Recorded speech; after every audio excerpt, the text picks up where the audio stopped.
This is LGBT News, the latest news from the lesbian, gay, bisexual, transgender, and queer community. Here's your host, Brandon Carmody. I'm joined today by Gay News Radio contributor Roddy Biggs.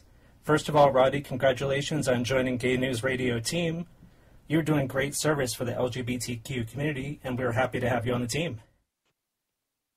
Thanks, Brandon. It's great to be here and to be a member of this great new show. I look forward to all the great topics you're going to cover in the LGBTQ community, as well as making the world a better place to live in. All right. Now we want to bring in our special guest, Dalton Maldonado. Dalton, welcome to Gay News Radio. Thank you all for having me today. It's an honor to speak with you all. All right. Now, Dalton, we want to thank you for your courage and coming on the show today to share your incredibly personal and emotional story with us. We'll be covering a lot of ground today, and so I don't imagine any of this has been easy for you.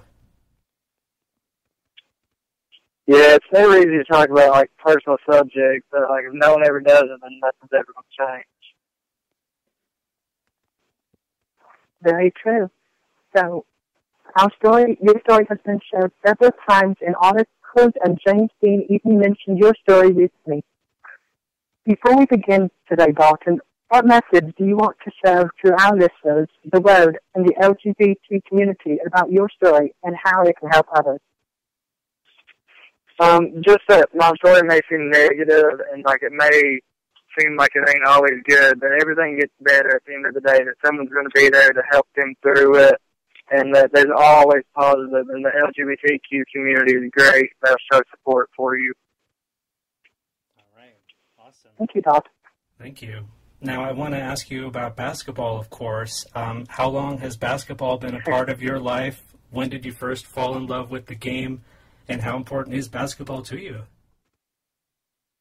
Oh, my. Basketball's always been a part of my life. Since I've been 3 years old, I've played. But I really didn't start falling in love with it until I was up in the 7th grade. And then I really started playing, and it just became just something to get away. If I ever needed to get away, if I had problems, it was what I went to. Great to hear that. So, at what age did you begin to struggle or question your sexuality? How did you feel when you began to first realize you were having same-sex attraction? And were you already attending Bessie Lane High School when you started suspecting that you might be gay? I always knew that I was different, but, like, growing up in a small town, you don't really see, like, homosexuality, or you just don't really see, like, two guys holding hands or anything like that. And it was just something that I knew I was different, or I wasn't, as people would say, normal, but, like, I just didn't know exactly, like, what was going on. But then, like, as I started getting older, I started realizing it. And I attended Richmond some of those years, but I also attended another middle school. But, like, I just always knew I was different, but I just didn't know I was gay until I started getting older and realizing that. All right. Okay. Well, thank you, Dalton.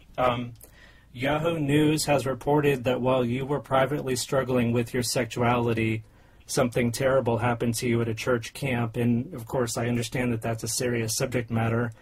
If you're comfortable with it, can you tell us what happened at the camp?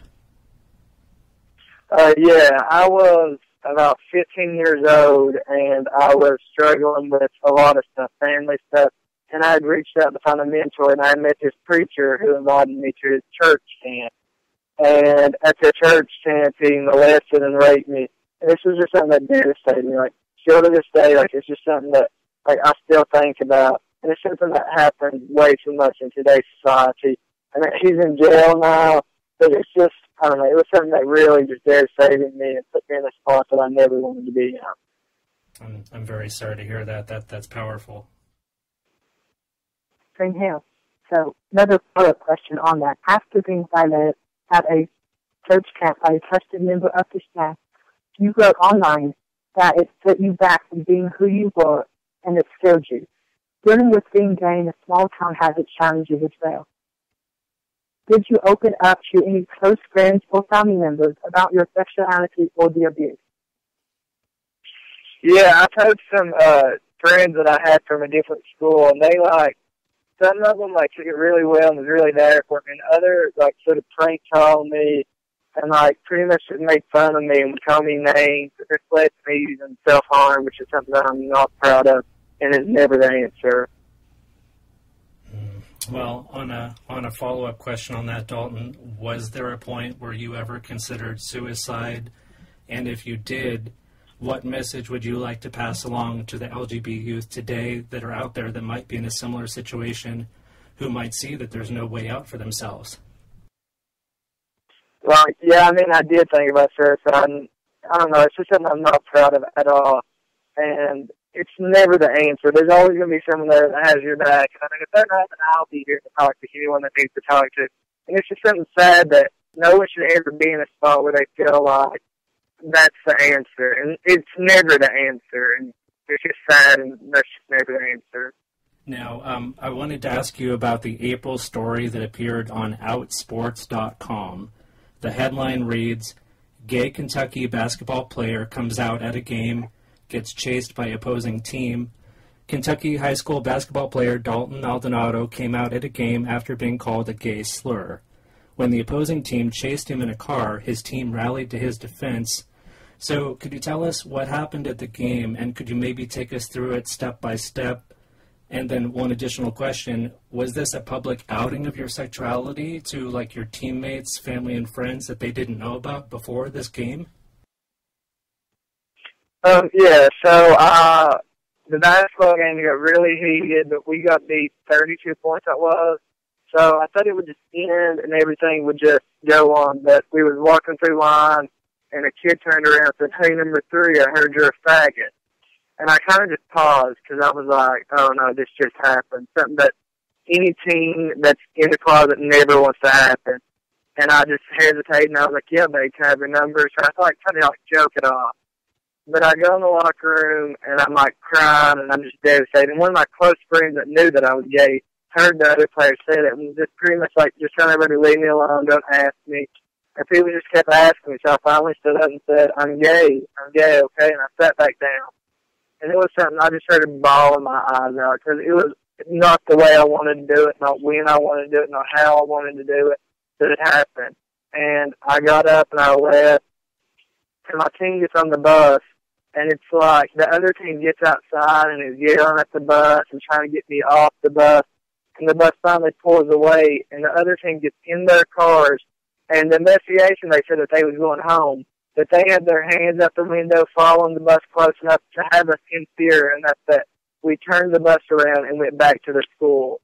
My school and the school board ended up covering the story and saying that none of that ever really happened, in spite of texts I had from the coach and pictures I had. And it was, some people knew, but my parents really didn't know, and it was just something that should never happen, and just something that my school should have had my back, and it was just really sad that this would happen, and I'm going to make sure it doesn't happen again. Okay. So, we're going to talk about your home and family life, and if that's okay with you. Yeah. Okay. So, it sounds like you were publicly outed for being gay at this school. How did your school life and home life change? Were they accepting of you being gay after? And what has your life been like dating guys and bringing them home? School, I would hear some of the stuff that the teachers would say, or I would see some of the looks they would give me, which when I say the school, I do not mean the whole school. Some of the teachers were very supportive, and some of them wasn't. So I'm not just speaking as a whole of Kentucky, of Eastern Kentucky, of Big Brain, or any of that. But some of the teachers was very negative, and I would hear some of the stuff they'd say. As far as my family, they say they're supportive of me, but they're not supportive of me being gay, and they've asked me not to bring a guy home, which I know there's going to come a point where it's going to be become up, and I'm going to meet a guy, and it's going to be like, I'm just going to realize that family isn't always blood. But I hope it doesn't come to that point, and I hope my family ends up coming around and accepts me. That's what everyone hopes for. Hopefully they will. I hope so too, Dalton. Now, I'm quoting from Yahoo News here. He eventually came out to his teammates in the spring, and he was embraced and supported by them. But then he found himself being relentlessly taunted, harassed, and threatened by members of an opposing team during a tournament, to the point of his team needing police escorts to travel to and from games, as you just mentioned. Now, they said Dalton Maldonado of Kentucky was humiliated to find that his basketball team portrait was left out of his senior yearbook. So I'd like to pick up right there. You obviously had some big challenges your senior year, gay slurs, homophobia in your town and small community, and then came the day when you opened that yearbook and found that you were missing. Can you tell us what happened? I just opened the book, and like basketball, like I said earlier, became the most important thing in my life. Something that I would want to look back and show my kids this picture, or say that I was a part of this team. And I looked at it, and I was just devastated. It hurt me like unbelievable. I can't even describe how much it hurt. And like some of my teachers like looked at it, and they were shocked. But like the main people like looked at it, and they just kind of brushed it off. And that's what hurt the most. Is like they wasn't even apologizing about it. And it was just something that just devastated me. It's terrible. I can understand how that was. So, continuing on that subject, the school district says that it was a human error that you were not in the yearbook. James Corden said on national TV, however, that this would be like leaving out Tom Cruise in the Mission Impossible 5 movie and realizing you accidentally put things signs in place twice. I want to read the quote from the superintendent of the school district. Henry Webb, superintendent of Floyd County Board of Education, said the student's photo was left out in error during the editing process and claims that it was not purposely omitted and that any claims that it was are totally false and without merit. After all, Webb tells Yahoo Accounting, it is very unfortunate that he is in our yearbook 15 times, and we totally support this young man. Dalton, this is your chance to respond to your school district's officials' denial that homophobic slurs or actions were not used, leading to the missing yearbook picture. Do you believe that it is possible this was a human error or a case of discrimination? Do I think it could be an error? Like, I mean, it could be possible, but I don't see how it can be overlooked. Like, I'm in the middle of the team picture. I'm a senior point guard, and if they had that many people looking up their annual, I don't see how that many people could do it. They may go on to say that I had the picture and that they didn't receive it back. If they knew that they didn't see it and they noticed it, why didn't they just ask? I don't understand, like, this is just another story that the school board is covering up. Yeah, they say that they're proud of me, but yet no one apologized until it came out like this. Everyone brushed it off until I spoke about it now. They're saying they're making a new annual now, but before when they knew about it, they didn't make a big fuss about it. And it's another thing that they're covering up, which is another statement, an investigation that they said that they investigated that took less than 8 hours of the school day. The story came out that day, and by the end of the school day at 2 o'clock, they already had their investigation wrapped up. I don't see how they could have investigated it, and I don't see how it's just an error skipping the senior point guard that started. Have you ever received an apology or any level of satisfactory apology ever? I mean, not really, to be honest. Okay. Now, I received an apology from him, but it felt like just that he was pressured to do it by now. Yeah, it sounds like they were on the defensive. Now, carrying on with this discussion about your school district, I want to read you the U.S. government's bullying definition. Bullying is unwanted, aggressive behavior among school-age children that involves a real or perceived power imbalance. The behavior is repeated or has the potential to be repeated over time. Bullying includes actions such as making threats, spreading rumors, attacking someone physically or verbally, and excluding someone from a group on purpose. Of course, we want to let our listeners know for more information on the government's stance on bullying, you can visit stopbullying.gov. So, Dalton, we come to the hard question. Under that definition, have you been bullied at school, by your school, and how are you being treated right now with all of the media coverage of your story right now? Well, I mean, yeah, the school treated me terrible. I'm not going to lie about that. Like, that's not the point, even that. Like, it doesn't really have anything to do with me. This has something to do with something much bigger than my picture being omitted. When I asked the school about it, they just kind of like brushed it off without an explanation or an apology, as I said earlier. After I came out of the school, they treated me awful and covered up the incident. And the incident that affected me terribly, they just acted like it never even happened. People saying that I'm doing this for attention, or they're just saying that I just keep doing stuff, but that's not the reason. I'm doing this, and what they said, I mean, that's not bothering me. But I'm doing this for all the other LGBTQ teens. All, like, the way that certain people treated me officiated with the school wasn't right. And the way they covered up the story and then covered up my picture without even apologizing until wait until 9, that's something has to be done. No, the whole Eastern Kentucky isn't bad. Not the Floyd County or Betts-Range isn't bad. But if no one steps up and says something about this, then nothing's ever going to change. They say that 1 in 4 LGBT teens use self-harm and 4 to 6 more likely to commit suicide. And 9 out of every 10 LGBTQ teen has reported being bullied in school. These numbers are never going to change if someone don't stand up and use their voice. That's what I'm going to do. I saw the post that my community posted have been negative. But if I don't stand up and do something about this, then nothing's ever going to change, and that's what I have to do. The school, the media is there. They just go with what Henry Webb says, which is that it's a claim. But I don't know how they can just keep covering this stuff up. And I'm going to use my voice because I'm going to make sure that this doesn't happen in Floyd County and Betts-Range or anywhere else that I can affect. Just in. Back up on the subject where you were talking about the school board. Earlier, we were talking, before we got on the phone with you, we were talking about how the school board says that you were in the yearbook 15 times and that you were looked over.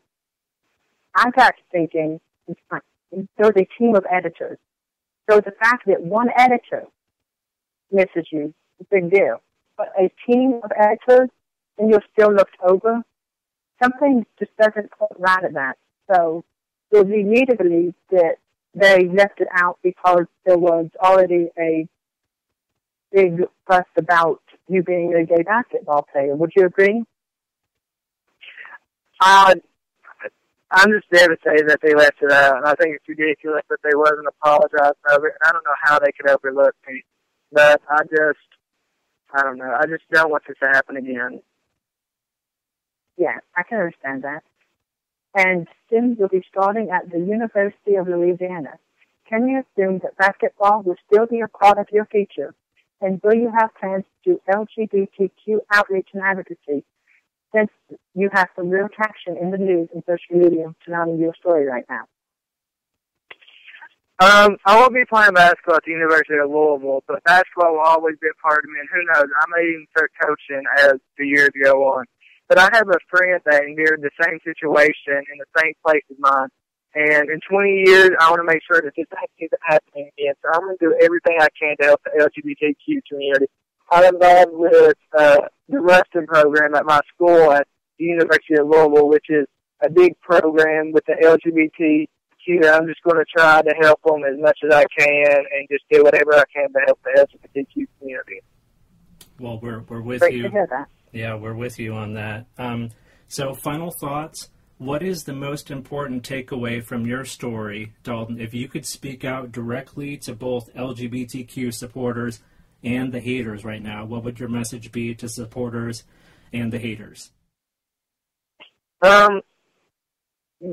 Supporters, thank you. To the LGBTQ, I'll start with that. To the teens, just be true to yourself. That life may seem hard and it may seem scary coming out, but everything will work out. And there'll be someone that supports you. And the LGBTQ community is amazing.